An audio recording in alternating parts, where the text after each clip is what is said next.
exposed to the toxic constituents and carcinogenic constituents of these tobacco products lead to the DNA changes within the oral mucosa that results in formation and development of oral cancers.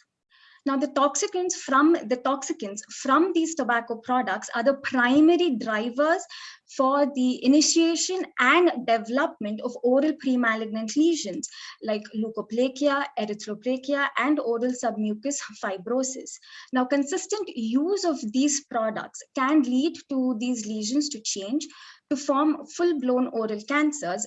For example, squamous cell carcinomas, which is highly invasive and aggressive. And these cancers are usually detected at the late stages. And they have only a 5% survival rate, and there is a high probability of a recurrence. So these challenges have to be overcome. So it is imperative that we have a early diagnostic and prognostic marker to be able to detect these cancers at an early stage. Thank you. Dr. Deepti, thank you so much. You have clearly identified why intervention needs to be done in this space. And of course, there should be no doubt in anyone's mind that this should be a top area of public health interest and intervention. So let's see how our talk's title today, our webinar's topic today, connects to what problems you have identified in the ground in India. So if I was to go next, I would just request Snehal to give her perspective on some of the things that may be of relevance to the points you have made. So Snehal, over to you, please. Thank you so much, Sudhanshu. Thank you, Deepti, for sharing the slides. So we've just heard from Deepti about how global of an epidemic tobacco usage is and the problems associated with it. So whenever we think about tobacco usage, we obviously think about the harms that it has on our oral cavity, on our own tissues and cells in our mouth and the oral region. However, one aspect that we don't tend to think about is the effects it has on the oral microbiome. And the oral microbiome is basically all the microbes that are present in our mouth. These are all the microorganisms that are regularly present as well. So we always have microorganisms present in our oral cavity. This is not something that happens only because of a disease or only because of tobacco usage. So this oral microbiome, which is sort of something that's associated with our health, it's always present. So it's the healthy oral microbiome. And most of these microorganisms in our oral cavity tend to form something called biofilms. And these biofilms are basically aggregates of bacteria, and they're embedded in this protective matrix. And one simple example of a biofilm that all of us encounter every day in our lives, hopefully when we brush our teeth every day, is the plaque on our teeth. This is a great example of a biofilm. So every day when you're brushing your teeth, you're basically cleaning out this biofilm. And this plaque formation is completely natural, and it's actually okay that it happens. It happens every day. Throughout the day when you're eating food, you obviously get deposits, and the oral microbiome grows using some of these nutrients, and that's absolutely fine. And then you clean it up. However, when there's a disease associated with our oral cavity, or in the case of tobacco usage, the oral microbiome changes. And this change is really crucial in how it eventually leads to the formation of cancerous lesions. So it's sort of like there's a dual effect. Obviously, the use of tobacco is affecting our own host tissue, our cells. It's causing damage to our own cells, but it's also changing the types of species and the amount of bacteria we have in our oral cavity. And this changed oral microbiome is again causing more inflammation in our oral cavity. And this double effect of tobacco on our own cells as well as on the oral microbiome leads to a much more severe microenvironment in our oral cavity that contributes eventually to the progression of cancer. And this can occur through multiple fronts, and we'll talk more about them when Dr. Karishma discusses these effects. But basically, it's a cycle of more and more inflammation and the presence of more pathogens in our oral microbiome that lead to infection and invasion of some deeper tissues. And all of this together, along with the damage to the host tissue integrity, is what leads to the formation of lesions in our oral cavity. And so if we want to really understand the effects of the oral microbiota with tobacco usage and how we could try and use this, we really need to study and look at all of this from a very different perspective, from the perspective of the oral microbiome. And this will help us understand more about these effects, as well as see if we can use them as diagnostic markers or targets for some specific therapies to reduce the effects that the harmful aspects of our oral microbiome have. And if there are components in the oral microbiome that can actually be helpful, and if we can use them to prevent some of these harmful effects that we see. So I hope that was helpful in clarifying what the oral microbiome is and why it's so important to look at it in the context of tobacco usage and the formation of cancerous lesions. Thank you.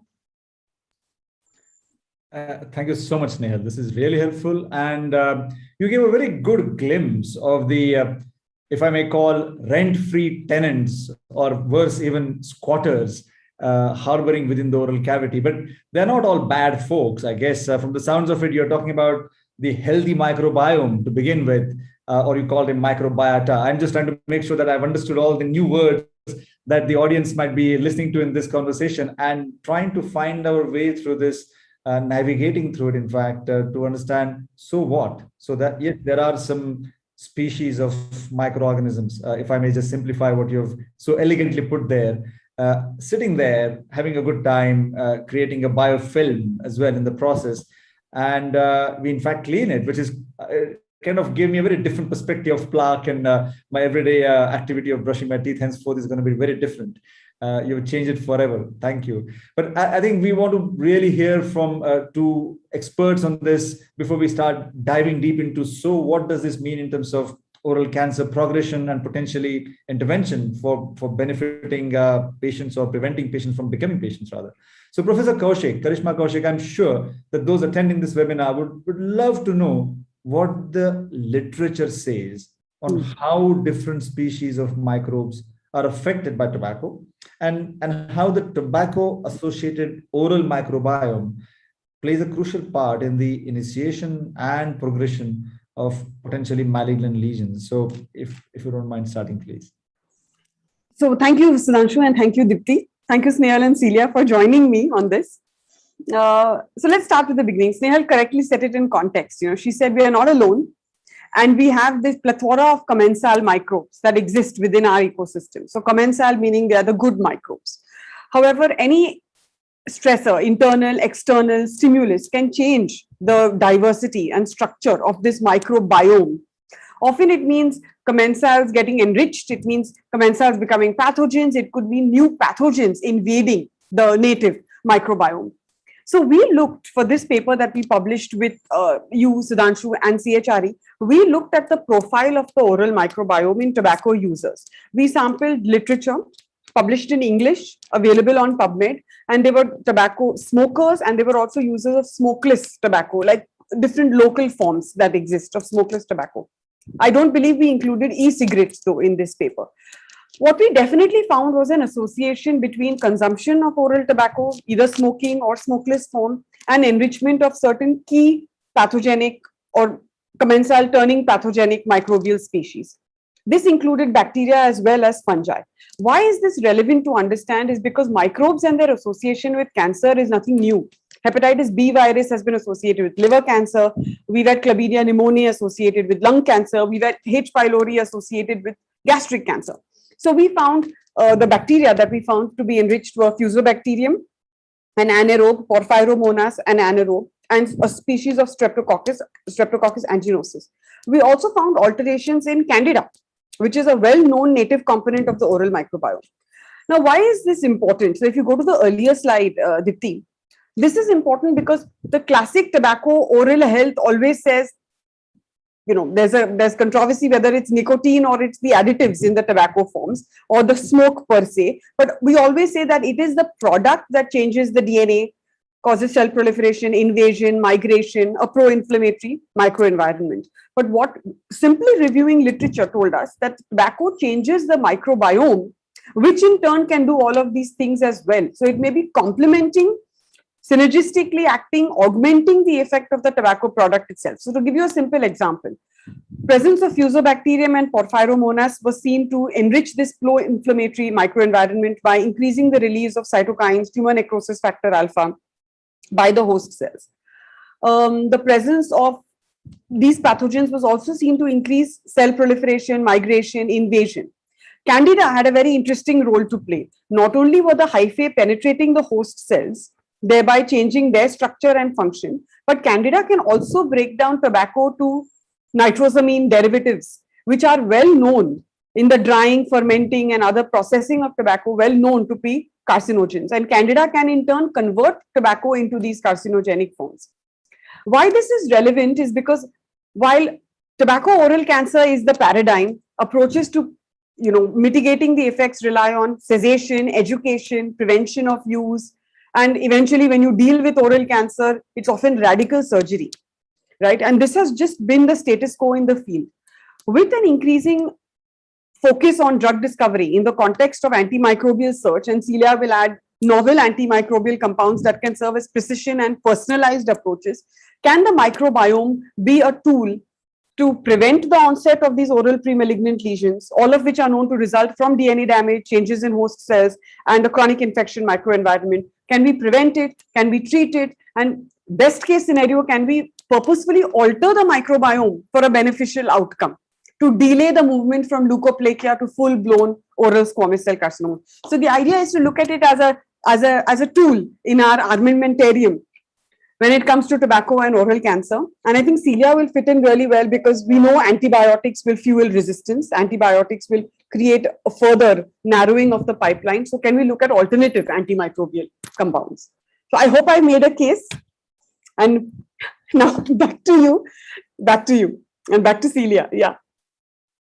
Karishma, thank you so much. This is very enlightening. And there's a lot of information out there. I think I can also feel for the audience of this webinar from diverse backgrounds, not only in academics and researchers in this particular space, in the biofilm space, which I know that all of you, in fact, are some of the leaders in that space globally. I do see that in the sort of social media and see the buzz of activity, and rightly so, because this is an area of, there's a frontier, as we have seen with the crisis with Corona and the sort of crisis on the horizon with the antimicrobial resistance that we are very much acutely aware of, but not much that can be done about, except being sensible in terms of clinical practice, but also finding innovative ways to approach it. So you've kind of compressed a lot of information out there, not just you, but also your predecessors in this webinar so far. I picked up a few things, if I may, and I think I'm doing the job of trying to find one or two kind of buzzwords that I can sort of weave a sort of thread through for connecting all the disparate points, but it's all part of a unified theme, I can see. I like this concept of, well, three, in fact, if I may. I like your line of "we are not alone," and it sounds rather sci-fi, but I think there is a great understanding of not just external environment, but even the host interaction with these guests. But what I also like, if I may, and then I'm going to pass on to Celia, please, is the kind of potential for us to make these free squatters pay some rent to us in kind. And I like that concept. We should write a paper on that, actually. So I've said it first here, but I think we should write about something like that. It's just a concept is super. But Celia, I don't want to hold anyone back from hearing what you have to say about some of these ideas, and where does it all fit in terms of future interventions, please. So hi, everyone. First of all, I would like to thank very much CHRE for the kind invitation to be here today among this great panel and discussing this huge topic. I will talk about new potential treatments and modulation of microbiome, focusing a little bit on Candida infection. So as it has been said, tobacco changes the composition of microbiome. Indeed, there are certain components that are considered or suggested as nutrients for Candida, which hinders their proliferation. These lesions that are like a consequence of a chronic inflammation induced by Candida, unfortunately, they only have one treatment, one effective treatment, which is surgical excision. So it is a quite harsh and extreme, and it changes indeed the lifestyle of the patients. So what we know is that there are several hypothetical molecular mechanisms related to the development of changes in the oral cavity induced by Candida, of course. As Karishma told us, the production of endogenous nitrosamines is one of the first ones. And we also have the overexpression of certain cancer markers like the overexpression of p53, Ki67, and of course the upregulation of pro-inflammatory cytokines directly related to the demoralization of the chronic inflammation that we already heard about. So please, if you could change that, thank you so much. So as Snehal was telling us about, we have a consortia of oral multi-species biofilm that are part of the microbiome. Indeed, these bacterial fungal biofilms that we are talking about, they are not passive entities. For a long time, we thought they were not having a real function, but they have a critical role in shaping the oral cavity microenvironment. So they have been suggested as probably being a very important tool target for the management of precancer lesions. And that's this is where nucleic acid mimics can come in.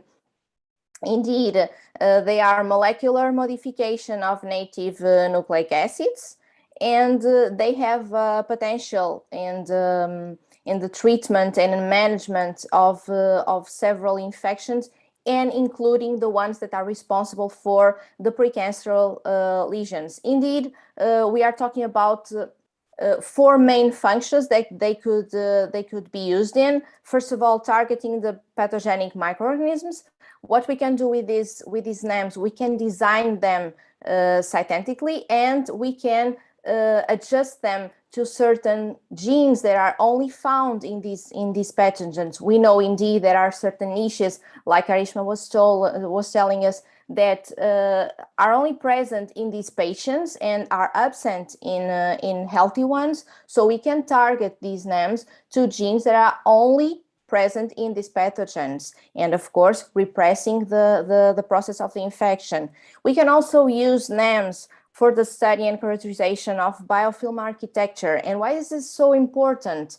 Snehal was telling us that we form biofilms every day. Of course, they are good biofilms, but in these patients, we are talking about really bad biofilms, big ones that basically they help, they do not permit the correct diffusion of the drugs, and some of them, they even stop the diffusion of the drugs. So basically the infection persists for a very, very long time, aggravating the state of the patients, of course.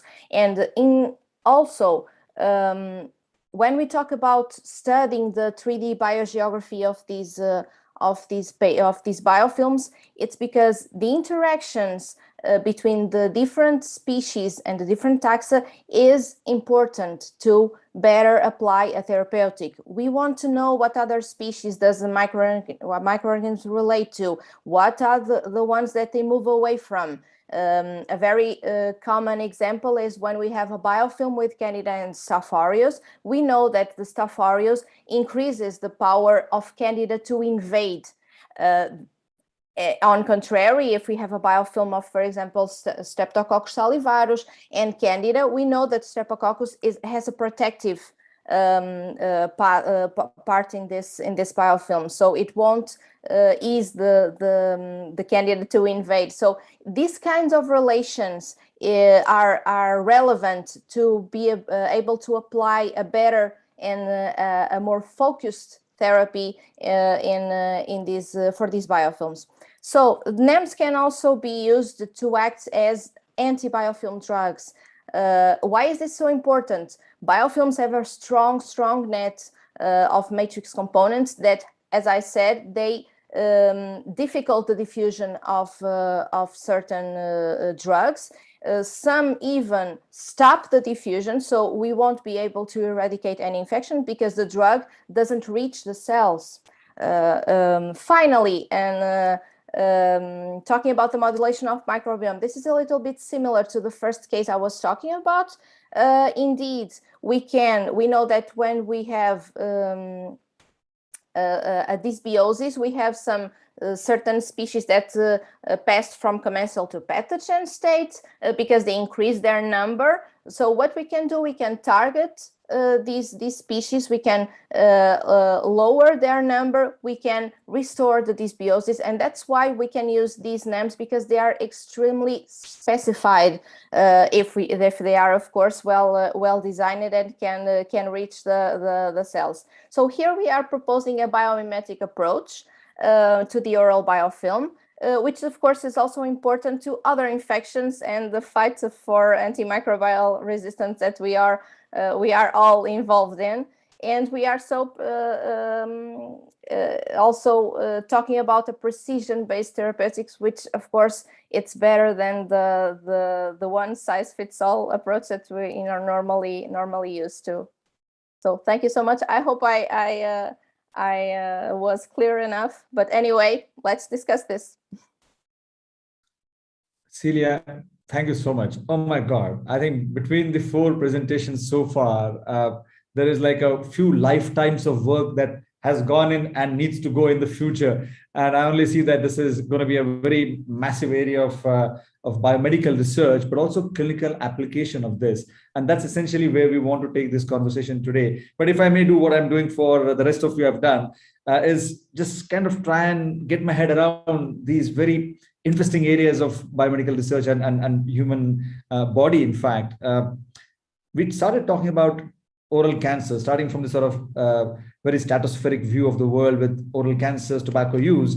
And then we kind of drill down into the host bacterial, host microbial interaction, discovering for the first time a proper sort of definition from some experts on microbiome, what it is, an oral microbiome. And then, of course, Karishma, thanks for putting this sort of tobacco interaction with the microbiome. And this is where it got very interesting for me, at least when I first heard this, when I started working with you guys, that there is this human behavior that's leading to exposure of those guest or symbiotic cells or commensal cells, let's say. There is an interaction happening, but those cells, this is not something that the humans supposed to be consuming, right? So the cells are taking that exactly. And I'm just trying to sort of get a sense of, this is not the normal human body. There's something different that's happening, and the cells are reacting to it. Just as much as Snail would say, as much as the host cells are doing, even the other microbes are also doing the same thing, and they create TSNAs in the process. They create known toxic carcinogens right there, and then this kind of almost connects back to what we heard from Deepti about oral cancers, smokeless tobacco. And the fact that it's an oral chewed form of tobacco, a lot of harm being done on a regular basis. Daily, you're consuming it almost throughout. And that's what's causing what then was very interesting to see that's causing the inflammation. So now we're talking about behavioral stuff, which is tobacco use. There is microbes doing some stuff on that tobacco to cause toxic. I'm sorry, I'm being very layman here. But and that's causing inflammation. And of course, we all know that long-term inflammation is definitely going to, in many cases, lead to cancer and only worsen the outcomes. So infection, behavior, inflammation, cancer, a lot of things coming together in one place. Rather unique, if you ask me, but also important to understand the interplay, right? The 4 points you mentioned about Certainly.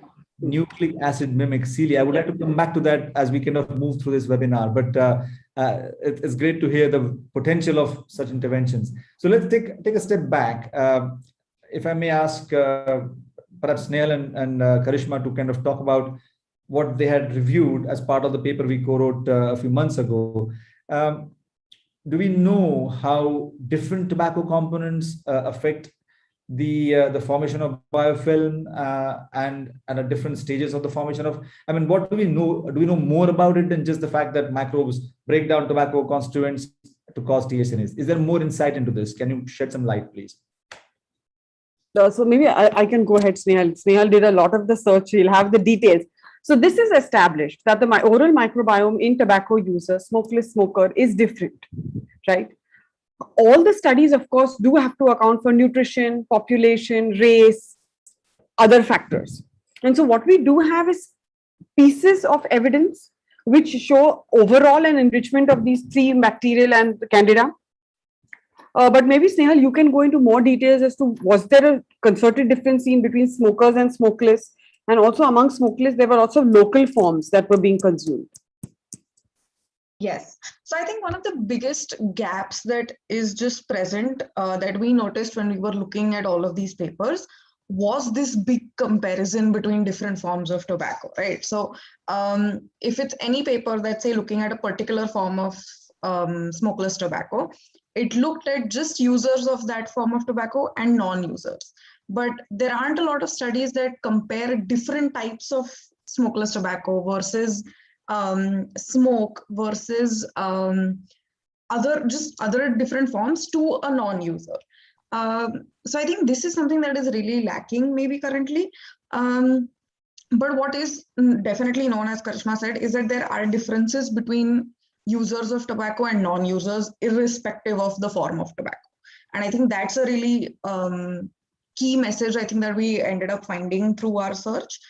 Of course, because there are so many other factors that influence your oral microbiome, just like simple things like even oral hygiene. Of course, it's difficult to account for these facts when you're doing a study, right? It's slightly difficult to get maybe 100 people recruited in a study and make sure all of them have the exact same form of oral hygiene methods and they follow the same lifestyle. That's absolutely impossible. And even we know from just microbiome studies across everything, across gut microbiome, skin microbiome, that all of these tiny things affect the microbiome. So it's very difficult to get, obviously, an exact effect, but because there were such pronounced effects of the changes in bacterial species and their numbers, it was safe to say that like tobacco usage does affect these species. There are also studies that have looked at various like specific forms of the oral microbiome, as well as specific stages of biofilm formation, to study how it is that tobacco affects this. And these are all studies that are done in vitro. And I think that's the power of some of these in vitro systems, right? It's difficult to study all of this in an actual patient. So doing all of this in the lab has been really useful when like they expose bacteria to smoke that's generated from, say, cigarettes in a system that they've created in the lab. They can study how it affects the formation of biofilms or how it affects the expression of certain virulence factors in bacteria. So these virulence factors are what help them cause a more serious infection. And there are studies that have shown that exposure to smoke changes the kind of virulence factors they express, helps them form better biofilms. So it's definitely obvious that tobacco usage makes our oral microbiome more pathogenic. It makes it more harmful. And because of the formation of biofilms, as Celia mentioned, they're so difficult to get rid of. So I think there is a lack in some of the literature that we have. It's very clear from what we do have that the oral microbiome is greatly altered irrespective of the form of tobacco usage. Wow, that's a lot to digest there. But I think what I'm hearing is that for sure, both smoked, particularly there's a lot of data on smoked tobacco and its impact on the oral microbiome. Is that a fair thing to say? Yeah. While in the case of smokeless tobacco products, of course, there's a wide range of products. I mean, if you look in India, there's a whole sort of portfolio of smokeless tobacco products, all very risky on consumption for a long time. And some even in a very short duration cause immense harm just by the nature of the products. So has that not been studied as much as it should have been? Is that what you're saying? Yeah. I think because you said, because there are so many different forms of smokeless tobacco, even if there are a few studies that have looked at it, I think it's only it's just a handful. I don't think it's a lot, given the different forms that we have. Yeah, it sounds like we have just barely scratched the biofilm in this case, not the surface. Yes. Sudhanshu, I had another one on this. It's a lot to chew on and lots of reasons not to chew. I think we can use that. Absolutely. I think any clever campaigning to really bring it home the message that all the risky forms of tobacco products currently in the market cause immense harm. I do want to give hope to people. That's by nature, I guess, and as medical professionals or people in academic and biomedical research, we all believe that there is a reason for our actions, and which is to really be able to prevent disease as much as we can. And if there is disease sort of initiated, we can perhaps halt its progression or even reverse it. So that question logically comes, and with somebody here we have who's a dentist by training, I would like to specifically ask Deepti, but I'm happy for you all to chip in. Do we know that tobacco cessation, and I'm using it in a rather glib general sense, so smoking cessation or smokeless tobacco cessation, do we have data that does lead to a reversal of the damage that's happened to the oral microbiome, and they kind of go back to the normal, happy symbiosis or perhaps commensal state?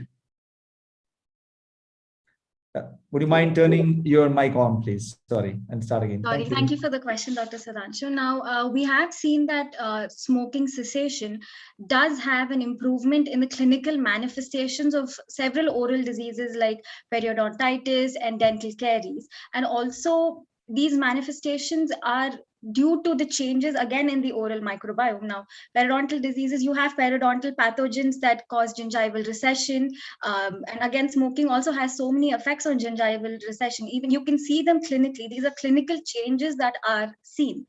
But however, there is still limited research when it comes to what actually happens at the biological level. But with tobacco cessation and the oral microbiome, there are certain evidences that state that on tobacco cessation, there is alteration, and the patterns of microbial recolonization becomes more greater for the healthy species to again recolonize the oral microbiome. And then there is lesser colonization of the pathogenic periodontal microbes. So I think as a whole, you would have to see it as a whole dental treatment to see that there is lesser disruption in the symbiosis that is actually there in the oral cavity. Thank you so much. That gives me hope. And before I start using a word which perhaps may not be technically accurate, I want to just make sure that the experts allow us to use this. I know, Celia, you mentioned the word dysbiosis at the end of your talk, and that somehow got me super excited about using what I thought would be a sort of the opposite of that, which is symbiosis. But would you kind of tell us, because I think you've talked very elegantly about this very fine balance of bacteria and fungi in the microbiome, and it's a matter of just tipping that balance into a strange sort of space. Would you call their presence there as purely commensal, or would you have a more interactive word for their relationship? Actually, I think probably they are extremely interactive. However, they are commensal in healthy patients, of course. When we are talking about pre-cancer lesions and these individuals that have dysbiosis, we are talking about like a harmful interactive relationship. Because some even some commensal species, when they enter pathogenic status, they even mutate, so they are not the same exactly the same species that we had in the normal microbiome, but they are now slightly changed, and they are more aggressive, and they have the help of some of their colleagues, bacteria or even fungi. So this is what we are trying to adjust, and to we actually basically on this studying these relationships and understanding how they are they occur, we can be effective and we can touch the pathogenic part and not harm the commensal one. So that's what we are looking for. That's a great answer. Thank you so much. I was made aware that there are some Q&As popping up, which is such a great. Yeah. I was going to talk about it. I don't know if it is okay to do it now or if you want. Absolutely, we would love to hear, but let me just do one thing before you jump Please into do. the answers. I would like to remind the audiences what NAMs are. I'm sure the audiences who are asking questions are already experts in this field, but just to remind, these are nucleic acid mimics, is that right? And yeah, correct. And essentially, you're trying to have a structure like what's inside the microbiome. You're kind of trying to make a chemical of that same thing, and that's going to somehow go and sit inside the bacteria or the fungus and stop its functioning in some way. Is that right? Yeah, it is quite like that. What we are talking about here is a compound that mimics the common nucleic acids, and some of the persons that we are asking about how do NAMs penetrate the biofilms. That's a great question. Indeed, we are talking about nanotechnology. And here we are trying to incorporate the NAMs in liposomes, in certain proteins, even in vitamins like vitamin B12, that it is easily incorporated by bacteria. Of course, this is a progress. This is a work in development, and we have some successes, some well, not so not so good. So basically, nanotechnology will help us to incorporate these sequences inside the microorganisms, bacteria or fungi. So this is how we are working at the moment, because it's really difficult to incorporate when they are alone. Most of bacteria, for example, they eject the NAM because they detect it's not natural. So we have to deceive them using other strategies. Regarding the toxicology, that one person was talking about the toxicity. Well, in fact, normally they are toxic, of course, because they are similar to nucleic acids. However, using in a common and an interesting concentrations, we can achieve in certain conditions, of course, safety using these NAMs. I don't know how the other question was. If you could help me, because I'm not seeing the. Sure. So the other question, I think, Celia, was about resistance. Can bacteria develop resistance? Thank you so much, Snehal. Well, regarding the resistance, and this is also a very good question. Yes, of course, we can have some resistance like the antibiotics, but the great advantages is that we can design a new one when we want. It's quite easy to design. It's not quite easy to use. It's quite easy to design and to apply, because if we know that we have resistance in any species, we can check, we can sequence, we can check the gene that is responsible for that resistance or genes, and we can design again, redesign, adjust the NAM and apply it again. That's good. That offers a lot of hope in terms of as we have seen with corona, I guess, that the virus continues to mutate on a breakneck speed, and we perhaps expect the same from the bacteria and the fungi sitting on the oral microbiome and doing the exact same. But we should be able to at least not necessarily stay a step ahead, but at least stay in step with them, from the sounds of it. I have a very layman / doctor's question in this. What would your NAMs? How would you be delivering these nucleic acid mimics? Would it be a topical application? Is that what's expected? As in just apply locally, or do you take a tab and then it somehow gets absorbed from the blood and then moves around? Well, actually, we didn't reach that part. However, I can. We already have discussed that. Of course, we can apply it topically, like you were saying, which is interesting for the oral cavity, of course. But we also can use it in a systemic way. Actually, if you think about it, what is being used in Pfizer vaccine for COVID is indeed an M, is an mRNA. So it's systemic application. So we can use it as we want. As of course, we have to.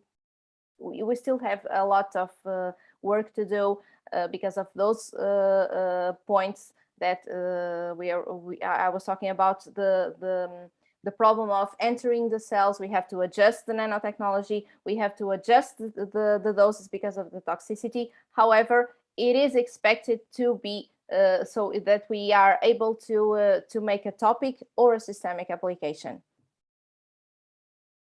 That's very helpful to know, and this looks like a very promising area. So I think I'm going to spend some time reviewing this and seeing how can we work with some of the leading lights in this. And I think I've already seen a few of them here in this webinar today. So it's great to hear such cutting edge technology and also exploratory work. I want to bring it back to what does it mean in terms of our practical application into preventing oral cancer, or at least catching it soon enough to be able to reverse its otherwise lethal course. And so I want to just sort of remind the audiences what might it look by asking Deepti specifically, can this information on the oral microbiome help a dentist's or a clinician's practice? Would you like to talk about that? Yes. So we know that manipulating the oral microbiome can and will open so many new avenues and potential cancer prevention and treatment. And this information is really exciting. And I think dentists have the easiest access to consumers of tobacco on a daily basis. They see patients coming in and going out, and they can easily recognize and also try to evaluate the state of a tobacco user. But there are certain barriers and challenges that we as dentists need to overcome. Few of which is, first of all, we do have a lack of training, and there is a lack of confidence in the information that or the advice that we give as a dental profession. And this could also be because of the lack of knowledge to some extent. So getting new microbial based tools, and along with proper training to tobacco cessation, and also being able to implement tobacco harm reduction aids such as nicotine replacement therapy, we as dentists will be able to empower and also treat our patients a little bit better, and somehow intervene in the process of from oral pre-malignant lesions to oral cancer. So we are going to try to catch it at the early stages. So I think all of this is it is interconnected in a way. So you need to have a good approach to how you would take this. How would you use the oral microbiome? How would you use tobacco cessation? How would you explain to the patient that this is what has to be done? And also they still have to follow up after it. It is not just coming to the clinic, yes, we will quit tobacco and go back. So a lot of work needs to be done in implementing tobacco cessation. Deepti, this is you've kind of covered the whole ground, starting from a very microscopic microbial level sort of analysis of what may be happening in a patient, to also then combining that with history of tobacco use and what you see in the clinic, to saying, okay, well, what do we do about it, and so on. I would love to hear from all the panel as almost a closing statement from each one of you on microbiome, tobacco use, oral cancers. Can we do something by putting these together in our mind, in research, in practical applications, be it screening or treatment and interventions? A couple of lines each, perhaps starting from Snehal, then Karishma, and then summarized by Celia. I will take Deepti your lines earlier as your closing statement, but if you want to say something, it'll be great as well. So Snehal first. Yes, sure. So I think like Deepti made it very clear, of course, that the best aspect is to catch it early. Obviously, like we've always heard that prevention is better than cure. So the best thing is, of course, to create more awareness, to try and implement steps to reduce tobacco usage. But I think in terms of research, we've through the study and the literature review that we did, we realized that there are gaps in our understanding of the relation between tobacco usage, oral microbiome, and eventually leading to cancerous lesions. So I think there needs to be a greater amount of research happening in this area, not only in the lab, but also with clinics, in tie-up with clinics, because that's the best way you can evaluate the effects of usage on the actual oral cavity. And of course, like given the numbers that you talked about, Sudhanshu, in the start of the usage of tobacco just in India, of course, there's a great patient pool, and there is, of course, a great number of people on which this will have the highest impact if this research helps. So I think, yeah, I think we need to do better in terms of research and reaching the people that this has an effect on. So thank you. Thank you, Snehal. Appreciate it. Karishma? Yeah. So I'm a microbiologist. Needless to say, I'm sold on the microbiome. But in this case, I truly believe that it's unexplored and relatively easy to study and a detectable tool that can be used for harm reduction, cessation efforts, education, prevention, and even treatment. So it holds enormous potential waiting to be explored. The microbiome and its role in management of oral pre-malignant lesions and cancer. Right. Thank you. Thank you so much. Celia? In the part of the treatment, which was the one I explored better, I think turning the medicine into precision-based therapeutics is one of the best things that we can explore and we can do, because microbiome is like like an identity card. It's different in everyone. So if we can use this information, the identity card of the patient, I think the therapeutic would be much effective, and I think it's the way to go through. Wow, I think you brought it home in terms of not just giving a very visual analogy with the micro as an identity card, but you're also kind of talking about this, if I may, sort of extrapolate from what you said, and it's about individuals. Our work is, of course, at a population level, but we are talking about humans here. And I think that's often lost, if I may kind of apply some of my experience from tobacco control and policy world, that oftentimes the human element is lost. The human consumer and his or her needs of the right humane support for quitting what is definitely an addictive substance is lost. And I think what you're talking about is the personalized medicine, the precision-based therapeutics approach is again not anything different, but saying you're looking at an individual's challenges in quitting, you're looking at an individual's response to harmful substances. And then coming back to Deepti, and I think Deepti, I would like to have at least a line or two from you before I summarize, please. I think we have to look at this as a holistic approach. Again, if people have watched our previous webinar, it's from lab to clinic and back. So everything that starts off in the lab is somehow has to be implemented in the clinic to make a difference.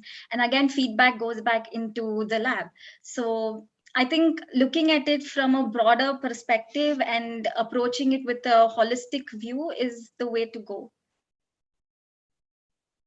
Absolutely. Thank you so much for giving it that sort of very global picture, but also not forgetting the human element of that throughout the process.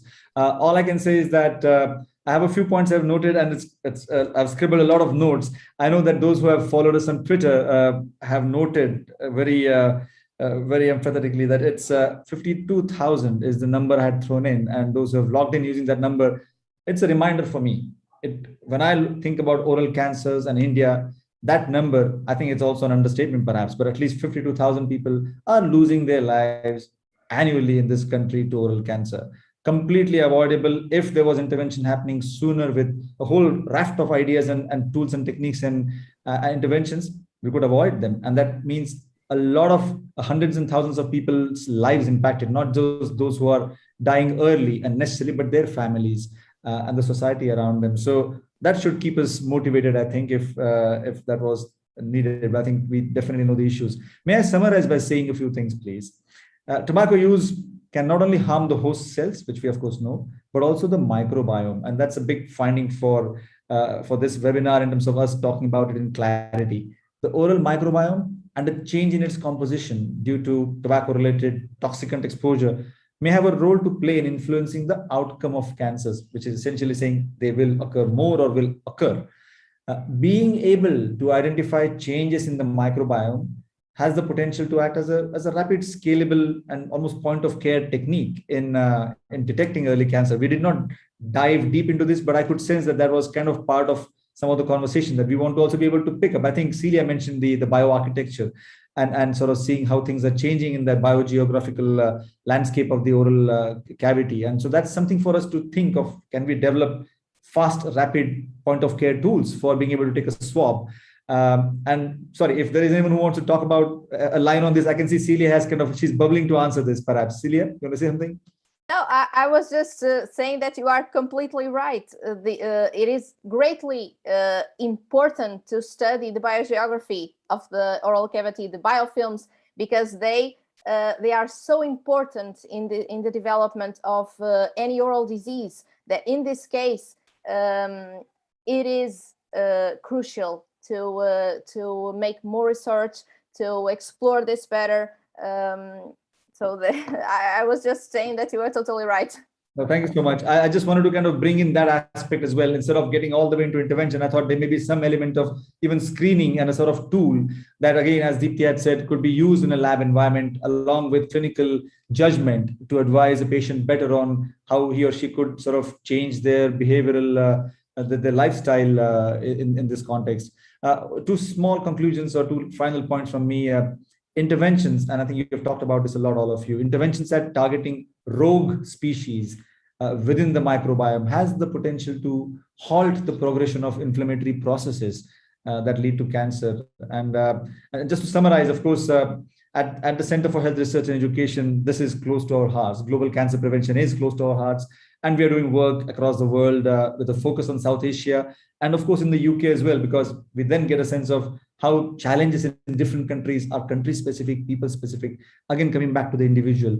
So our work in the lab and clinics in India and with international partners, we believe has the potential to reduce the oral cancer related harms from tobacco through early diagnosis, screening, chemotherapies, and as Deepti correctly said, opportunistic cessation intervention underpinned by tobacco harm reduction principles.